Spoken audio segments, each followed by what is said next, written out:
নমস্কার বন্ধুরা, আজও আমি নিয়ে এসেছি একটা দারুণ রেসিপি নিয়ে। পোনা মাছের তেল ঝাল। পোনা মাছের তেল ঝাল বানানোর জন্য কড়াতে তেল গরম করে মাছগুলো এপিট ওপিট করে লাল করে ভেজে নিতে হবে। মাছ ভাজা হয়ে গেলে মাছগুলো তুলে রেখে ওই তেলেই দিয়ে দিতে হবে কিছুটা পাঁচফোড়ন।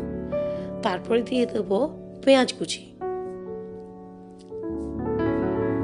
পেঁয়াজটা একটু লাল করে ভেজে নেব এবং এর মধ্যে দিয়ে দেবো টমেটো কুচি। একটু ভেজে এর মধ্যে একে একে দিয়ে দেবো হলুদ গুঁড়ো, দেবো পরিমাণ মতো নুন আর কিছুটা পরিমাণ লঙ্কার গুঁড়ো।